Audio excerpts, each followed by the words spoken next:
నమస్తే, welcome to 9 TV. నేను మీ ఆదిత్య. ముందుగా bulletin headlines.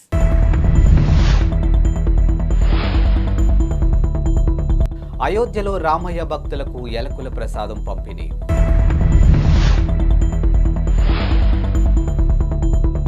BJP Kisan Morcha ఇన్ఛార్జిగా బండి సంజయ్ నియామకం ఎన్నికల ముందు కీలక బాధ్యతలు.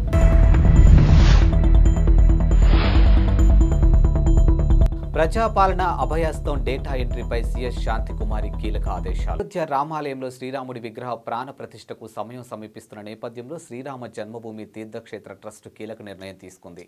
రామాలయ సందర్శనకు వచ్చే భక్తులకు ఎలకుల ప్రసాదాన్ని అందించాలని నిర్ణయించినట్లు వెల్లడించింది. ఇక రామ్ విలాస్ అండ్ సన్స్ దుకాణానికి ప్రసాదం తయారీ బాధ్యతను అప్పగించినట్లు తెలిపింది. ప్రాణ ప్రతిష్ట జరగనున్న జనవరి 22వ తేదీలోపు 5 లక్షల ప్రసాదం ప్యాకెట్ను అందించేలా రామ్ విలాస్ అండ్ సన్స్ దుకాణదారులు పనులు మొదలుపెట్టారు. ఇక ఎలకుల ప్రసాదం విశిష్టతపై మాట్లాడుతూ ఉదర సంబంధిత సమస్యలు పరిష్కరిస్తుందని దుకాణ యజమాని బోల్ చంద్రగుప్తా చెప్పారు. ఇక సుదూర ప్రాంతాల నుంచి దీన్ని తమ వద్ద ప్రసాదంగా కొనుగోలు చేస్తారని తెలిపారు. కాగా పంచదార, ఎలకులతో తయారు చేసినటువంటి ఇలాచీ దాసు ఇప్పటికే దేశంలో కొన్ని ఆలయాల్లో భక్తులకు అందిస్తున్న విషయం తెలిసిందే. లోక్సభ ఎన్నికలు 2024 సమీపిస్తుండటంతో బీజేపీ సంస్థాగత విభాగాలను పునర్వ్యవస్థీకరించింది. ఇక బుధవారం కీలక విభాగాలకు కొత్త ఇన్ఛార్జీలు నియమించింది.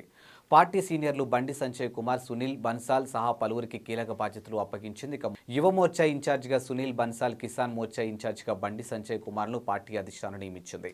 ఇక ఎస్సీ మోర్చా ఇన్ఛార్జిగా తరుణ్ చుంగ్, మహిళా మోర్చా ఇన్ఛార్జిగా బైష్వంత్ జే పాండా, ఎస్టీ మోర్చా ఇన్ఛార్జిగా డాక్టర్ రాధామోహన్ దాస్ అగర్వాల్, ఓబీసీ మోర్చా ఇన్ఛార్జిగా వినోద్ తావ్డే, మైనార్టీ మోర్చా ఇన్ఛార్జిగా దుష్యంత్ కుమార్ గౌతమ్ పేర్లను పార్టీ బుధవారం ప్రకటించింది. కాగా జూలై 2023 చివరిసారిగా బీజేపీ జాతీయ ఆఫీసర్ బేరర్లను పునర్వ్యవస్థీకరించింది. ఇక గత ఏడాది డిసెంబర్లో బీజేపీ పంజాబ్ రాష్ట్ర పార్టీ విభాగాల ఇన్ఛార్జ్ను మార్చింది. వివిధ విభాగాలకు సంబంధించినటువంటి 70 మందితో ఇన్ఛార్జీలతో సహా ఇన్ఛార్జీలను ప్రకటించిన విషయం తెలిసిందే. ఇక 2024 లోక్సభ ఎన్నికలు సమీపిస్తుండటంతో బీజేపీ ఈ మేరకు పార్టీలో మార్పులు చేస్తుంది. ప్రజాపాలన అభయహస్తంలో భాగంగా డిసెంబర్ 28వ తేదీ నుంచి జనవరి 6వ తేదీ వరకు స్వీకరించినటువంటి దరఖాస్తులకు సంబంధించినటువంటి డేటా ఎంట్రీలను ఈ నెల 17వ తేదీలోపు పూర్తి చేయాలని ప్రభుత్వ ప్రధాన కార్యదర్శి శాంతికుమారి కలెక్టర్ను ఆదేశించారు.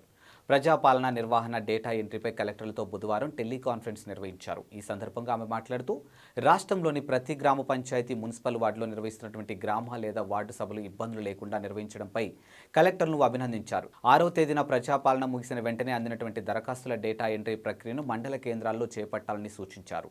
వీటికి సంబంధించి పూర్తి విచారణ చేయాలని ఆదేశించారు. ఇక మండల రెవెన్యూ అధికారులు, మండల డెవలప్మెంట్ అధికారులు ప్రత్యక్ష పర్యవేక్షణలో డేటా ఎంట్రీ చేపట్టాలని సూచించారు. ఇక ప్రజాపాలన కార్యక్రమం సూపర్వైజరీ అధికారిగా ఉన్నటువంటి జిల్లా స్థాయి అధికారి పర్యవేక్షించాలని అన్నారు. ఇక డేటా ఎంట్రీ కోసం 4-5 తేదీల్లో శిక్షణ ఉంటుందని అన్నారు. ఇక 6వ తేదీ నుంచి 17వ తేదీ వరకు అభయహస్త దరఖాస్తులు డేటా ఎంట్రీ పూర్తి చేయాలని అన్నారు. డేటా ఎంట్రీ సందర్భంగా వివరాలు నమోదుతో ఆధార్ నెంబర్, తెల్ల రేషన్ కార్డులు ప్రామాణికంగా తీసుకోవాలని అన్నారు. ఇక డీటీపీ ఆపరేటర్ల సేవలను వినియోగించుకోవాలని, అవసరమైతే ప్రైవేటు ఆపరేటర్లు నియమించుకోవాలని అన్నారు. తన కుమారుడు రాజారెడ్డి వివాహానికి సీఎం జగన్ను వైఎస్ఆర్టీపీ అధ్యక్షురాలు షర్మిల ఆహ్వానించారు. ఇక భర్త అనిల్, కుమారుడు రాజారెడ్డి ఇతర కుటుంబ సభ్యులతో కలిసి షర్మిల కడప నుంచి ప్రత్యేక విమానంలో గన్నవరం చేరుకున్నారు. అక్కడి నుంచి తాడేపల్లిలోని తన సోదరుడు సీఎం జగన్ నివాసానికి వెళ్లి వివాహ ఆహ్వాన పత్రికను అందించారు. కాగా వైఎస్ షర్మిలతో పాటు మంగళగిరి ఎమ్మెల్యే ఆళ్ల రామకృష్ణారెడ్డి కూడా వెళ్లారు. అయితే షర్మిల కాన్వాయ్ వెళ్లిన కాసేపటికి ఆయన క్యాంప్ ఆఫీసుకు రావడంతో పోలీసులు ఆయన్ను సీఎం నివాసం వైపు వెళ్లకుండా ఆపేశారు. కాసేపటికి ఆదేశాలు రావడంతో సీఎం నివాసంలోకి పంపించారు. ఇక గన్నవరం నుంచి వస్తుండగా ట్రాఫిక్ తన వాహనం చిక్కుకుపోవడంతో షర్మిల వెంట రాలేకపోయానని ఆయన చెప్పారు. ప్రజాపాలన అభయహస్తం కింద జీహెచ్ఎంసీ పరిధిలో ఉన్నటువంటి 10 లక్షల దరఖాస్తులు స్వీకరించినట్లు హైదరాబాద్ జిల్లా ఇన్ఛార్జ్ మంత్రి పొన్నం ప్రభాకర్ తెలిపారు. బుధవారం ముషీరాబాద్ సర్కిల్ బోలక్పూర్ వార్డులో అంజుమాన్ స్కూల్లో నిర్వహించినటువంటి దరఖాస్తు స్వీకరణ కౌంటర్ను కమిషనర్ రొనాల్డ్ రోజ్, జిల్లా కలెక్టర్ అనుదీప్ దురిశెట్టితో కలిసి మంత్రి పరిశీలించారు. ఈ సందర్భంగా మాట్లాడుతూ ఇందిరమ్మ ఇల్లు, 200 యూనిట్లు ఉచిత విద్యుత్తు, పెన్షన్, మహిళా లక్ష్మి, సబ్సిడీ గ్యాసులకు సంబంధించినటువంటి దరఖాస్తులు అందాయని తెలిపారు. ప్రభుత్వం ఏర్పడి నెల రోజులు పూర్తయిందని, ఈ సమయంలోనే ప్రజల కోసం అనేక సంక్షేమ పథకాలు అమలులోకి తెస్తున్నామని అన్నారు.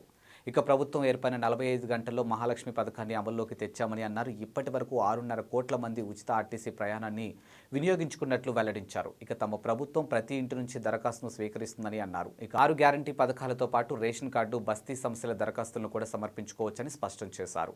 జీహెచ్ఎంసీ వ్యాప్తంగా 150 వార్డులో 600 కేంద్రాల దరఖాస్తు స్వీకరణకు కౌంటర్లు ఏర్పాటు చేసినట్లు తెలిపారు. అవసరమైతే మరిన్ని కౌంటర్లు ఏర్పాటు చేస్తామని పేర్కొన్నారు. ముఖ్యమంత్రి రేవంత్ రెడ్డి బుధవారం బంజారా చరిత్ర పుస్తకాన్ని ఆవిష్కరించారు. ఇక ఉస్మానియా యూనివర్సిటీ తెలుగు విభాగం ప్రొఫెసర్ సూర్య ధనంజయ్, మాజీ సిటిఓ డాక్టర్ ధనంజయ్ నాయక్ సంయుక్తంగా బంజారా చరిత్ర పుస్తకాన్ని రచించారు. ఆవిష్కరణ అనంతరం రచయితలు మొదటి ప్రతిని రేవంత్ రెడ్డికి అందించారు. ఈ సందర్భంగా రేవంత్ రెడ్డి మాట్లాడుతూ లిఖిత చరిత్ర లేని బంజారా గిరిజన తెగ ఘనమైన చరిత్రను పుస్తక రూపంలో సమాజానికి అందించడం అభినందనీయమని పేర్కొన్నారు.